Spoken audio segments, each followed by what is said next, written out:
जादुई टीवी। सुनो, तुम्हारे बाबूजी तो कब के गुजर गए। अब उनका जो सामान है वो पड़े पड़े कबाड़ा हो रहा है। बेच ही दो, कुछ पैसे आ जाएंगी। बात तो सही है। अगले संडे फुर्सत में यही करेंगे। अगले संडे रोहित सारा सामान कबाड़ी को घर बुला के दे देता है। तभी उसकी नजर बाबूजी की पुरानी टीवी पर जाती है, जो इतने सालों तक कूड़े में पड़ी थी, फिर भी चमचमा रही थी। टीवी तो देखो, जैसे एकदम नई हो। हाँ, बाबूजी को टीवी देखना बहुत पसंद था। उनका सपना था कि वो टीवी पे आए। एक बार मौका भी था जब वो अपने गांव के गाने सुनाने किसी चैनल पर जाने वाले थे, पर मैं और मेरा भाई लड़ पड़े और बाबूजी को घर पर ही रुकना पड़ा। चला के देखें क्या? हाँ हाँ, क्यों नहीं, देख लेते हैं। पर शायद ही चले। बाबूजी ने उस लड़ाई के दिन के बाद टीवी देखना ही छोड़ दिया था। टीवी चालू करने के लिए उसमें केबल वायर लगा दिया जाता है। एक न्यूज चैनल चालू हो जाती है। स्वर्ग की सीढ़ी के रास्ते हैं तीन, तीनों के तीन रास्ते हैं संगीन। पहला रास्ता है सांप की बीन, दूसरा रास्ता घर में बिछा कालीन, तीसरा रास्ता कलकत्ता से चीन। ये क्या बकवास खबर है, कुछ अच्छा लगा दो। अरे आप बोलो तो सही, कोई अच्छी खबर सुना देता हूं। मेरा तो काम ही खबर देना है। अरे बाप रे, टीवी बात कर रही है। हाँ, ये न्यूज वाला मुझसे। हाँ हाँ, आपसे ही तो बात करूंगा ना, आपके घर में हूं तो। अरे, ये सपना है क्या? तुम हमसे बात नहीं कर सकते? अरे सपना नहीं भाई साहब, ये टीवी जादुई टीवी है। बोलो, क्या खबर सुननी है, वरना ब्रेक लेने का टाइम आ जाएगा। सुप्रिया घबरा के टीवी बंद कर देती है। वो क्या था? अरे एक बार और चालू करके देखे, फिर से बात करेगा तो चैनल बदल देंगे। सुप्रिया फिर टीवी चालू कर देती है। अरे ऐसा कोई मुंह पे टीवी बंद करके जाता है क्या? मुझे बुरा लगा आपका नेचर। चाय पानी तो पूछो। सुप्रिया टीवी के बटन से चैनल बदल देती है। अब टीवी पर एक फिल्म चल रही है। अरे ये तो सूर्यवंशम है ना? हाँ, और ये ठाकुर को जहर की खीर दे दी और उसको पता भी नहीं है। ए भाई, खीर मत पीना, उसमें जहर है, मत पीना। ठीक है महाशय, जैसा आप कहें। हाँ। अरे, आपकी बात मान ली, पूरी पिक्चर ही अब तो बदल जाएगी। मतलब ये सच में जादुई टीवी है? तभी वहां कबाड़ी आ जाता है। भैया, टीवी के 150 रुपए दूंगा, चलेगा? अरे 1.5 करोड़ में भी ना दे तुमको ये टीवी हम। अरे 1.5 करोड़ खरीदने को होते तो तुम्हारे घर में ये पानी चाय नहीं पीता, अंबानी या टाटा के घर बैठा कोल्ड कॉफी पीता। रोहित कबाड़ी का हिसाब करके उसे वहां से चलता करता है और अपने भाई शशिकांत को फोन लगा के बुलाता है। शशि थोड़ी ही देर में वहां पहुंच जाता है। क्या हो गया भैया? अरे बाबूजी का टीवी याद है?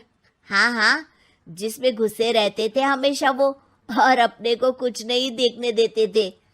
अरे वो अब जादुई टीवी बन गया है। भैया, आपकी बकवास करने की आदत अब तक नहीं गई। अरे आपके घर में बच्चे हैं, अब तो बड़ों जैसी बात करो। रोहित जाके टीवी चालू कर देता है। टीवी पर एक जादू का शो हो रहा है जिसमें एक जादूगर है। अब मैं अपनी टोपी में से कबूतर निकालूंगा। श्रिंग ब्रिंग शरिंग बम फोपा फुफी फुफा बाउ। टीवी से कबूतर निकलता है और शशिकांत के सर पर आकर बैठ जाता है। भैया, ये क्या हो रहा है? भैया इसे उड़ाओ। ए कबूतर, जा जा, कबूतर चल निकल। अब मैं टोपी में से सांप। सांप सुनते ही शशिकांत कांप जाता है और भाग के टीवी बंद कर देता है। भैया, सॉरी भैया, मैं समझ गया ये सच में जादुई टीवी है, पर एक बार और ट्राई करते हैं। पर भाभी, कोई दूसरा चैनल लगाओ। हाँ, जिसमें डर ना लगे। सुप्रिया टीवी चला देती है और न्यूज लगा देती है। अरे कितने दिनों बाद मुझे याद आया, बताइए क्या खबर सुनाओ। और ये नया आदमी कौन है? ये मेरा भाई है शशिकांत। ओह यस, वही है ना जिससे तुम लड़ लिए थे किसी बात पे, और तुम्हारे बुढ़ाओ पिताजी गुस्सा हो गए थे और टीवी को संन्यास दे दिया था। हैं? तुमको कैसे पता ये सब? इस टीवी में रहने वाले आदमी से लेकर कबूतर तक को तुम्हारे बाबूजी और तुम्हारी बातें पता है, इसलिए तो ये जादुई टीवी है। ये टीवी क्या कर सकती है वैसे? तुम जो मांगो दे सकती है। कहानी बदल सकते हो, खबर बदल सकते हो, कोई चीज मांग सकते हो। अरे भैया, ये टीवी मैं लेके जा रहा हूँ। बाबूजी का लाडला तो मैं ही था ना। अरे ऐसे कैसे? मैं बड़ा बेटा था, अब तक मेरे घर में टीवी थी ना। अब तक कहाँ गए थे पिताजी के लाडले? तुम्हारी गलती का एहसास भी है। अरे भैया, ज्यादा ना बोलो वरना भूल गए आपके दांत तोड़ दिए थे मैंने उस लड़ाई में। मेरी बीवी के सामने मेरी बेइज्जती करता है। रुक। दोनों भाई हाथापाई पे उतर जाते हैं। रुक, बताता हूं तुझे कि कौन बड़ा है। अरे छोटे का दम तो देख लीजिए आप। ये खबर आपके बाबूजी को देता हूं। तभी टीवी अचानक बंद हो जाता है। अरे शायद टीवी नाराज हो गया। और लड़ लो, आए बड़े खली बनने। टीवी से एक तेज रोशनी निकलती है और टीवी में बाबूजी दिखाई देते हैं। बापूजी आप? इतना चकरा क्यों रहा है? अपने बाप को नहीं पहचानता क्या? ये तो ऐसा ही है बाबूजी। प्रणाम बाबूजी। अरे चुप कर, तुम दोनों ही उल्टे हो। तुम्हारी वजह से मैंने टीवी में आने के सपने को छोड़ दिया, तुम्हारी लड़ाई की वजह से। और तो और, जितना मैं अपनी बीवी को नहीं देखता था उतना टीवी को देखता था, वो भी छोड़ दिया तुम दोनों की लड़ाई की वजह से।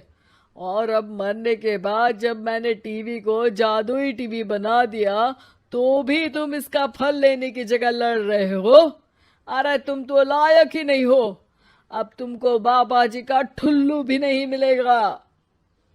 बाबूजी चले जाते हैं। टीवी बंद हो जाता है। रोहित और शशिकांत गिड़गिड़ा के टीवी के सामने हाथ जोड़ के बाबूजी को बुलाते हैं, पर टीवी सिर्फ धुआं निकालता रहता है।